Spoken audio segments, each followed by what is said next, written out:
अनीता चौधरी और न्यूज़ अड्डा इंडिया पे आप सभी का स्वागत है। जय भारत जय हिंद। देखिए 5 अगस्त ये वो दिन है जिसे इतिहास हमेशा स्वर्णिम अक्षरों में लिखेगा। ये भारत के लिए स्वाभिमान का दिन है। हम इसे स्वाभिमान दिवस के रूप में मनाते भी हैं। 3 साल पहले जहां 2019 में 5 अगस्त को धारा 370 जो है वो कश्मीर से हटा दिया गया था, वहीं इसी दिन राम जन्मभूमि को लेकर के भूमि पूजन हुआ था, जिसमें इस देश के प्रधानमंत्री श्री नरेंद्र मोदी वो खुद धोती कुर्ते में बड़े ही पारंपरिक तरीके से इस पूजा में बैठे थे, नतमस्तक हुए थे उस मंदिर में जाकर। और ये ऐतिहासिक दिन था क्योंकि वर्षों की तपस्या जो है वो पूरी हुई थी। लेकिन 370 की इस वीडियो में हम बात करेंगे, हम राम मंदिर की भी बात करेंगे, उसके लिए अलग से वीडियो बनाएंगे। उस वीडियो का इंतज़ार आप ज़रूर कीजिएगा कि क्या कुछ हुआ राम मंदिर को लेकर के और क्यों इतना हंगामा बरपा हुआ है आज के दिन, यानी 5 अगस्त को क्यों बौखलाई हुई है पूरी विपक्ष, खासकर कांग्रेस। लेकिन 370 की अगर बात करें तो आज ही वो दिन था जब पार्लियामेंट में इस देश के गृह मंत्री के द्वारा ये ऐलान किया गया था कि कश्मीर से 370 धारा 370 आर्टिकल, जिसको कि कहा जाता था कभी हट नहीं सकता है, इसके बिना कश्मीर का अस्तित्व नहीं रहेगा, वो हट गया और कश्मीर बाखूबी से विकास के साथ अपने कदम से कदम मिला के चल रहा है। कश्मीर से एक और अच्छी तस्वीर आई है। कश्मीर में जो महबूबा मुफ्ती ये कहा करती थी कि 370 हटाने की अगर बात कही तो कश्मीर में तिरंगा उठाने वाला कोई हाथ नहीं रहेगा। अगर हमारी सरकार आती है तो उसी कश्मीर में जगह जगह तिरंगा लहराया जा रहा है। घर घर तिरंगा अभियान के तहत हर घर में तिरंगा डाला जा रहा है। यही नहीं, हुर्रियत की मुख्यालय पे भी तिरंगा लगाने की ये तस्वीरें सामने आ रही हैं। इस वीडियो को देखिए। हुर्रियत जो पाकिस्तान परस्त था, सैयद अली शाह गिलानी, जिसको कि पाकिस्तान ने सबसे बड़े अपने देश के सम्मान से नवाजा था, वही गिलानी जो हमेशा आज़ाद कश्मीर की बात करते थे और कश्मीर के बहाने पाकिस्तान की हिमायतगिरी करते थे। उस हुर्रियत के मुख्यालय पे तिरंगे लहराए गए। महबूबा मुफ्ती, आपको ये तस्वीर ज़रूर देखनी चाहिए। क्या है ये तस्वीर? आपने जिसको ललकारा था कि कश्मीर में तिरंगा उठाने वाला कोई एक हाथ नहीं रहेगा, आज हर घर में तिरंगा लहरा रहा है। लाल चौक तिरंगामय हुआ है और 15 अगस्त को देखिएगा पूरा का पूरा कश्मीर तिरंगामय नजर आएगा। कि कश्मीर से धारा 370 हटाने की वो कहानी, धारा 370 और 335 के अस्तित्व को खत्म करने की ये कहानी। तो चलिए शुरू करते हैं। ये 5 अगस्त 2019 का दिन था। कहानी हम सुनाने जा रहे हैं धारा 370 और 35A हटाने की। 4 अगस्त 2019 का दिन पार्लियामेंट्री कॉम्प्लेक्स में जबरदस्त हलचल थी। गृह मंत्री एक कॉन्फिडेंशियल और हाई लेवल की मीटिंग कर रहे थे, जिसमें NSA Ajit Doval, home secretary raw, IB सभी चीफों को बुलाया गया था। मीटिंग की शुरुआत हुई और तत्कालीन अमेरिकी राष्ट्रपति ट्रंप ने 2 अगस्त 2019 को दिए गए एक स्टेटमेंट से, इस मीटिंग की शुरुआत जो हुई थी ट्रंप के स्टेटमेंट से हुई थी माफ़ कीजिएगा, जिसमें उन्होंने कहा था कि वो भारत और पाकिस्तान के बीच मध्यस्थता कराने को तैयार हैं। लेकिन भारत ये बार बार कहता रहा कि कश्मीर वो मसला है जो भारत और पाकिस्तान के बीच में है, वो भारत और पाकिस्तान के डेलीगेट्स ही इस मसले को रिजॉल्व करेंगे। इसमें किसी भी थर्ड पार्टी की हमें ज़रूरत नहीं। हम ना अमेरिका को इस मसले में मानते हैं और ना किसी और को। यहाँ तक कि UN भी इस बात को कह चुका है कि कश्मीर का मसला भारत और पाकिस्तान के बीच का मसला है। दोनों देशों को भी इस मसले का निवारण करना होगा। लेकिन ट्रंप की ये स्टेटमेंट आई थी। इस स्टेटमेंट के कई स्ट्रैटेजिक और डिप्लोमेटिक मायने थे, क्योंकि एकाएक अमेरिका का कश्मीर के मुद्दे पर बोलना और शाह और डोभाल को ये बातें पच नहीं रही थी। आईबी और रॉ चीफ की कुछ ज़रूरी बातें की गई और फिर मीटिंग खत्म हो गया।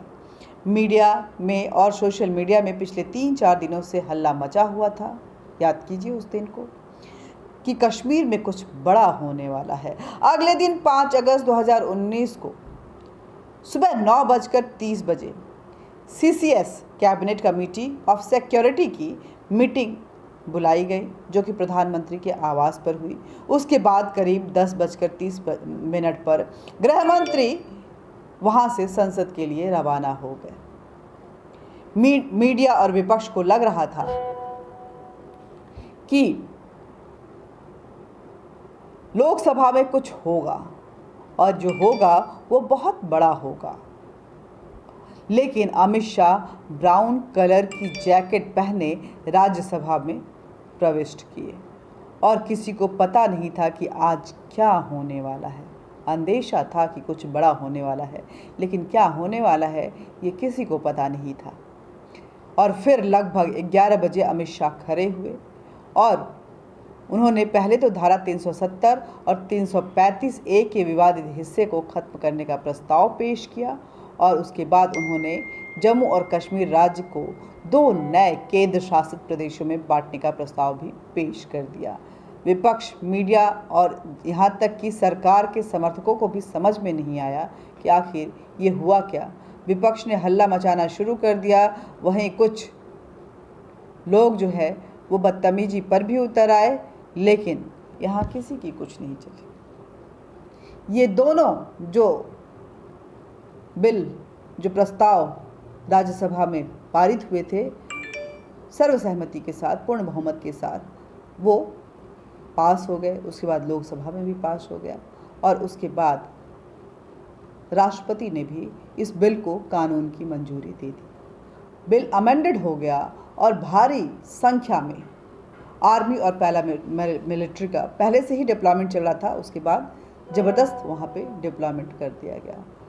कश्मीर और लद्दाख 2 रीजन में बट गए और इसके बाद वहाँ पे सुरक्षा बढ़ा दी गई, क्योंकि हालात बिगड़ सकते थे, इसलिए इंटरनेट सेवाएं भी बंद कर दी गई। लोग जो हुर्रियत और महबूबा मुफ्ती, फारूक अब्दुल्ला, उमर अब्दुल्ला, ऐसे जितने भी नेता थे, हुर्रियत के, यासिन मलिक, ये सारे नेता जो थे, अलगाववादी नेता, इन सभी को डिटेन कर लिया गया, होम डिटेंशन पे रखा गया इन लोगों को।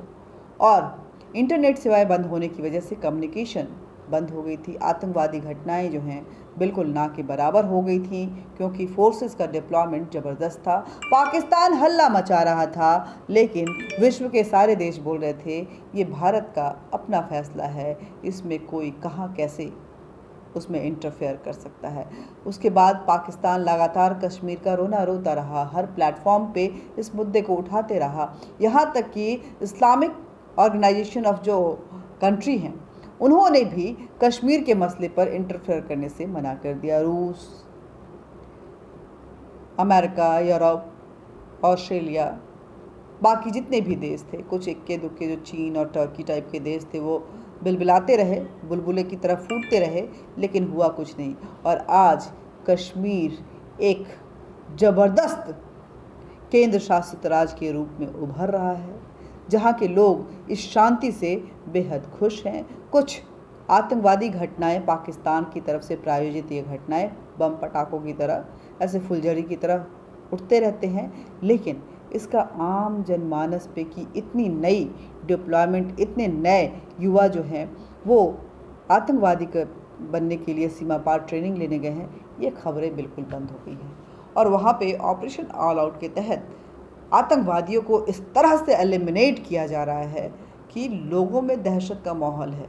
यूथ भी समझ रहा है कि अगर हम एक कदम भी गड़बड़ करते हैं तो यहाँ पे मरवत नहीं है, और ना ही वो हुर्रियत के नेता हैं और ना ही उनको सुनने वाली ऐसी कोई सरकार है जो उनकी मदद कर सकेगी। लेकिन हुआ क्या, आज के दिन जो कि कश्मीर हमारे देश में उसका पूर्णतः विलय हो चुका था, कश्मीर के ऊपर जितनी भी बंदिशें लगाई हुई थी वो सारी ख़त्म हो चुकी थी। ये जवाहरलाल नेहरू की द्वारा लगाई गई बंदिशों को मोदी सरकार ने ख़त्म किया।